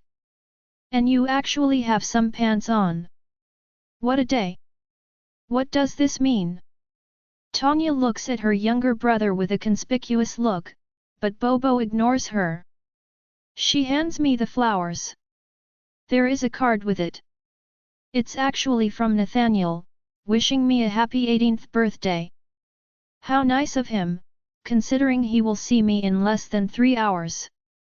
I get up and take my present to the kitchen to find it a vase, the siblings following right behind me. But to my surprise, once I reach the room, there are several gifts disposed on the table. I turn around to look at Tanya, perplexed. What's all this? Your birthday presents, silly. All of this? Impossible. I see about a dozen wrapped boxes and bags. And I haven't gotten anything in 10 years. Tanya is smiling from ear to ear, waiting for my reaction. But I'm speechless. I slowly walk up to the table. There are 3 birthday cards, one from the siblings, one from Nathaniel, and the other one from Liam. Wait.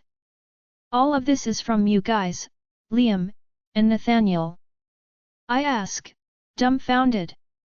Tanya nods, excited. It is. So, considering you are saving your evening for your date, we thought you should open them this morning. Both Liam and Nathaniel can't be here, so it will just be the 3 of us though. I hope you don't mind. If I mind? Gosh, Tanya doesn't realize I haven't celebrated my birthday in years.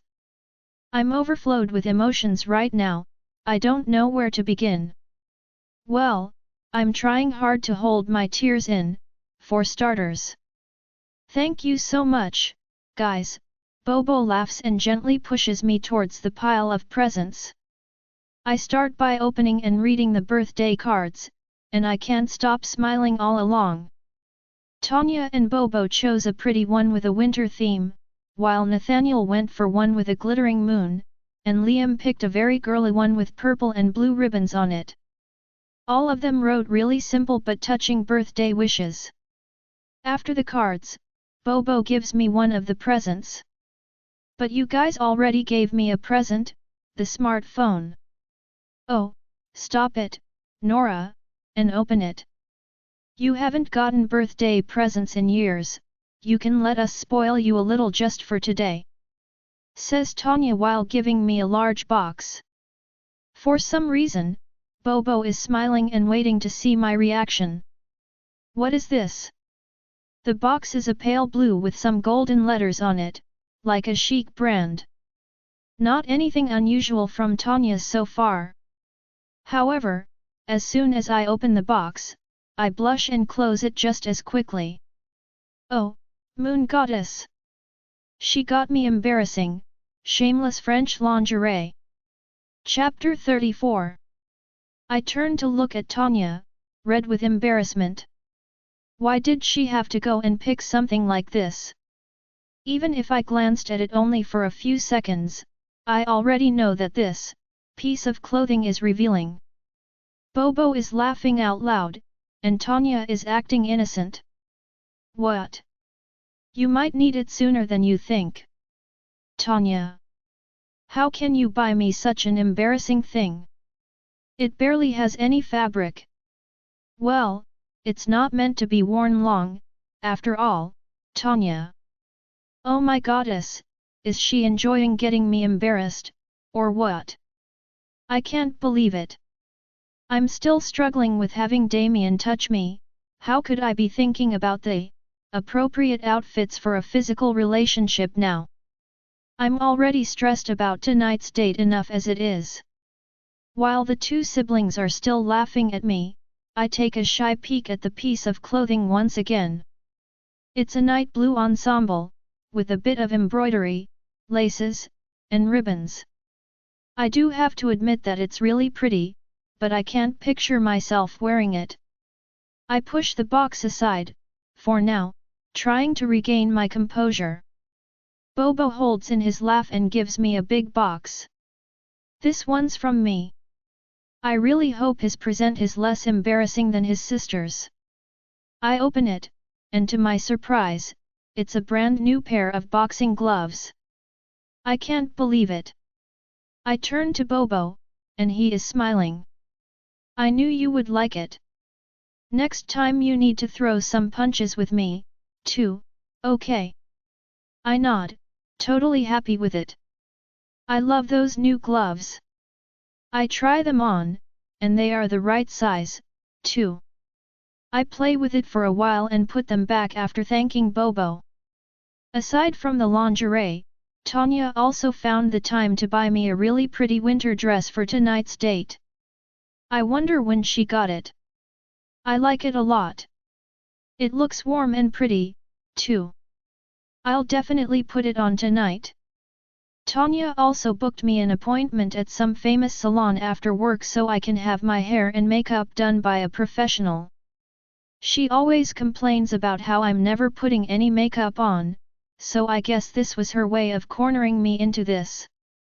Nathaniel's present is a very expensive-looking pair of pretty shoes from a French brand, which I guess is supposed to go with my new dress. I am a bit worried about the high heels, but they do make me gorgeous once I try it. Seems like I have another fairy godmother. Liam, on the other hand, offered me a selection of movies and CD albums of his own choosing. He was a bit surprised about my lack of knowledge in pop culture last time we talked about it, so I guess it gave him ideas. I really like it, though, since I do feel like I've missed a lot all these years. And he even put sticky notes on some of them, stating which one we should watch together, or his favorite songs and lyrics from the albums. I really like that he actually took the time to write these down. Once I'm done opening all of these, I turn around to thank Bobo and Tanya once again. This is definitely the best birthday ever. I say, ecstatic. Tanya laughs and gives me a wink while pushing me into the kitchen. Save that for your date, baby girl. Now let's get to breakfast before you get late on your first day of work. Bobo agrees with her, and I happily start preparing breakfast. I'm in the best mood today and even put one of Liam's CDs on the music station to play while I'm cooking and dancing around in the kitchen. Bobo happily joins me in my dancing, trying to teach me a few steps of Latino dancing and making me laugh, while his sister takes pictures of us with her smartphone. I really love my Bobo in his human form. He is not a big talker, as expected, but I find that he does express himself with his gestures and smiles. It's like having a big brother, but a caring one. We get along incredibly well, though Tanya does all the talking while we eat, and Bobo only focuses on the food. Once we are done with breakfast, I get ready for my first day. I'm quite nervous actually, but I do want to make a good impression, so I pick an ivory shirt with black pants. It's good that I can choose to wear pants. Robert always made me wear short skirts whenever I was working at the bar, and I hated it. Tanya helps me put on a bit of mascara and lip gloss and styles my hair into a pretty bun. While she goes out of my bedroom to go get her own makeup done, Bobo swiftly enters, while I'm still anxiously examining myself in the mirror.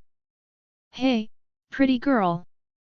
It's not too much, is it? I don't want to make a bad impression, he shakes his head and walks up to me. Don't worry, it's great. And it will be perfect with this.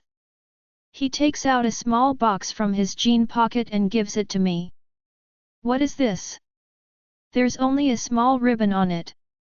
Another present? I look at him confused. Bobo smiles.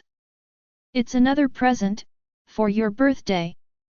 I didn't want to show it to my sis, since she can be naggy about this kind of stuff. Open it. I take it, and open it. It's a pair of earrings. And they are so cute and pretty, too. They are blue and tear-shaped, and about the size of my pinky nail. It's blue topaz, your birthstone. I noticed your ears were pierced. That's true, my dad had them pierced when I was young because I wanted to wear pretty earrings like Mom. But I did not get to wear any jewelry for years after they passed. Oh moon goddess, Bobo, I love it. I really do. They are delicate and not too garish, perfectly suitable to wear anytime. I immediately put them on to show him. He smiles and nods, visibly satisfied.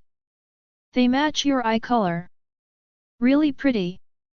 Thanks, Bobo, I love them lots. I hug him quickly as thanks before looking at them once more in the mirror.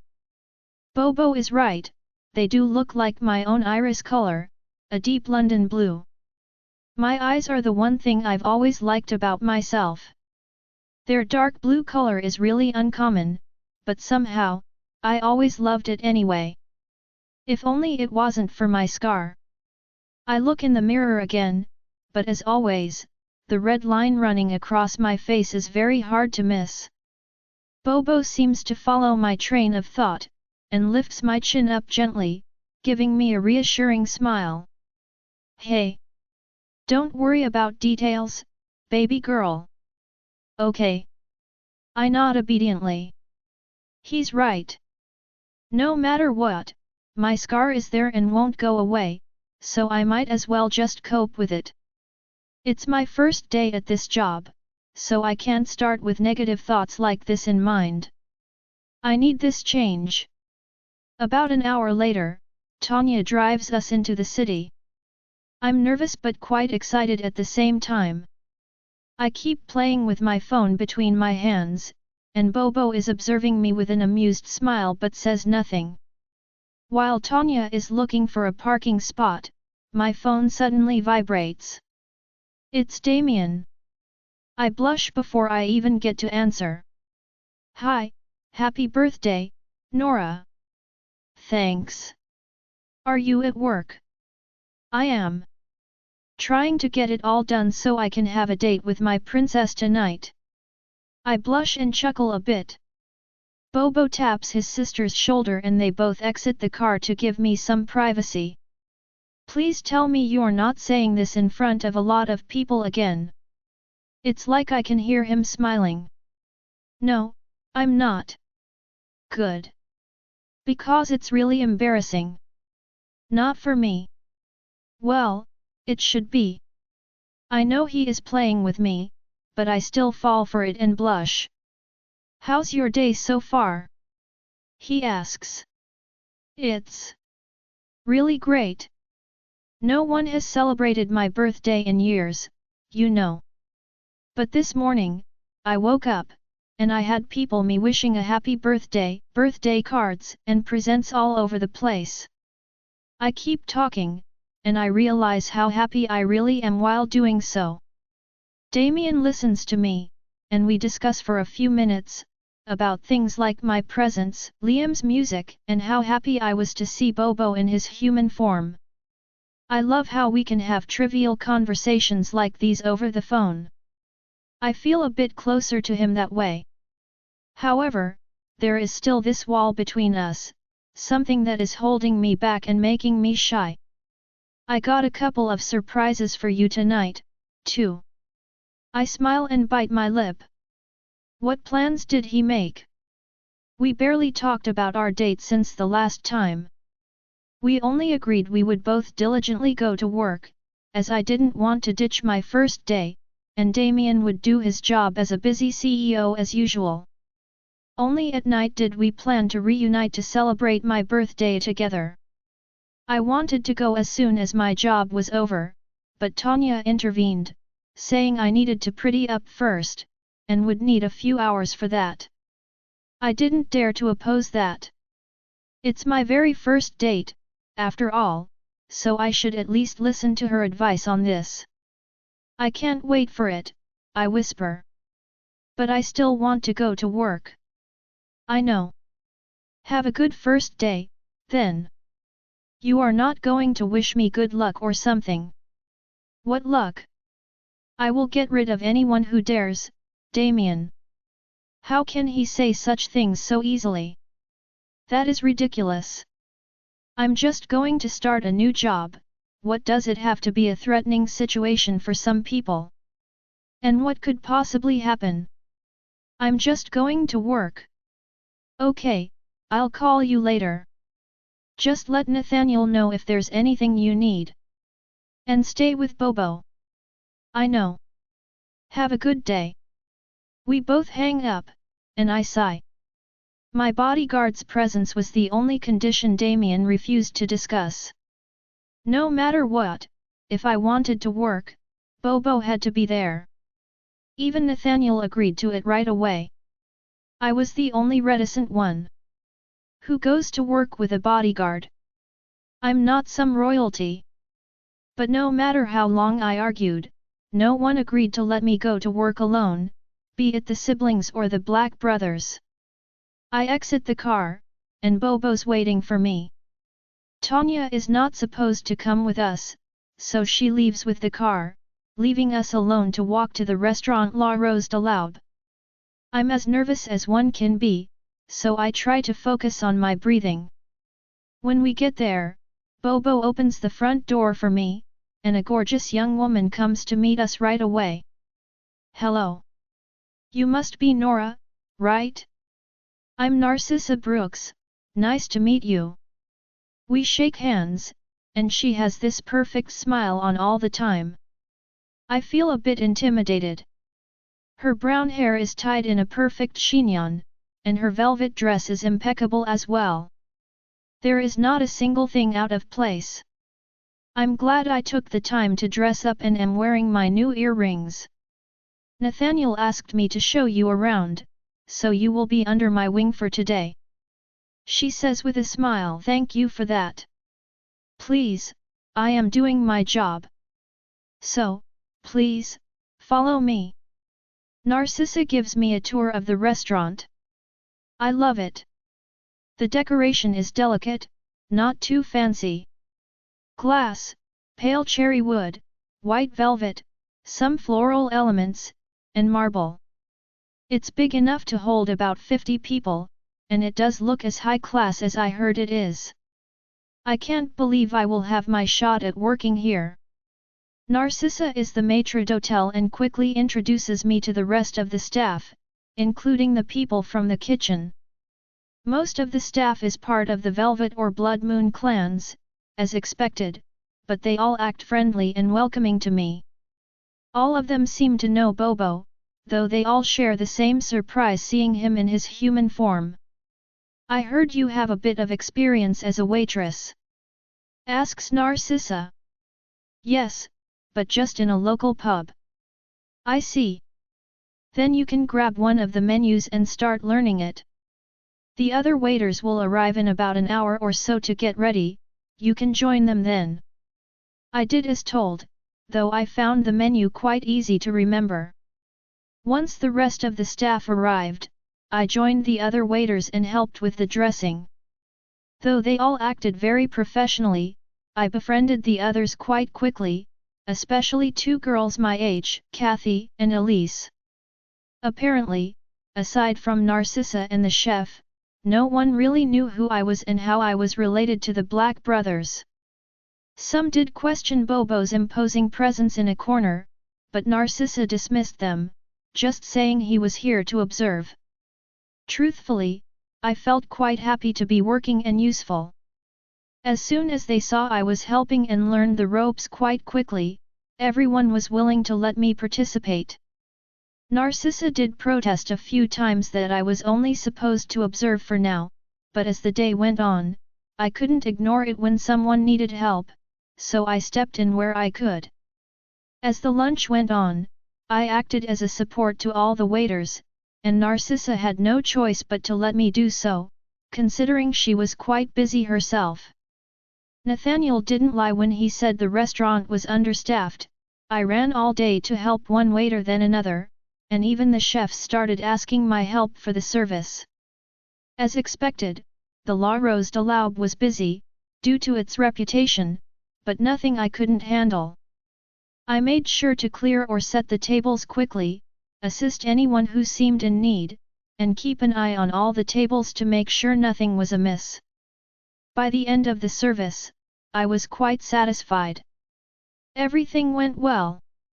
However, Narcissa called everyone in the restaurant, including the kitchen staff, and didn't seem happy about it.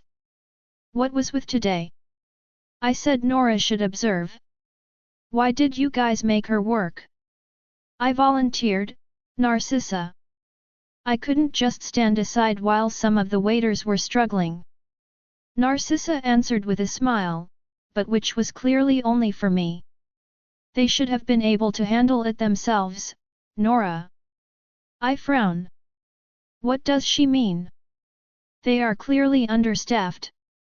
Though it was all very professional, everyone was running around until the end of the service 30 minutes ago. How is it their fault? No one made a mistake, they just had too much to handle. Oh, shut it, Narcissa, says the head chef, Michelle. The girl did just fine, and she was exactly where we needed her to be. It's been weeks since we had a service going so well since we lack waiting staff and everyone's overworked. Let them breathe a little. Michel is a strong man in his mid-40s and a force of nature, as expected of a head chef. He was a bit surprised to see me come at the pass a few times today, but let me take the dishes without saying a thing. Behind him, Elise nods. That's right. I had to handle 15 tables by myself, and if it wasn't for Nora, I'm not sure I could have made it. Every time I thought I had forgotten something or missed a detail, Nora had already taken care of it. And she helped everyone that way, the whole restaurant. I barely noticed her for the full service, but she was always there right to handle things when I thought a problem might arise. Adds Kathy. I start blushing from their compliments, not knowing what to say. Narcissa still seems pissed, but she rolls her eyes and puts her hands on her hips. All right, if all of you guys are ganging up against me, I won't argue anymore. But I insist that no matter how efficient Nora might be, she is still in training. Nora, you will keep working as a busser for now. Let me know if you have any problems. Yes. I guess that means my first day went well. Narcissa sighs, then joins the head chef to discuss the menus and other kitchen issues, while everyone else disperses to start the cleaning. Kathy and Elise run up to me, smiling. You were great, Nora. I can't believe you memorized all the menus and table numbers so fast, says Kathy. And you can endure the pressure like it's nothing, too. Well, try working for a hungry pack that won't hesitate to hit you if you're late. I just smile at them and nod. Thank you, guys, but you were the ones that helped me. I couldn't have learned the ropes so fast if it wasn't for your help. They both laugh and disagree, and then Kathy puts her hand in her apron and hands me a bit of money, after which, Elise does the same.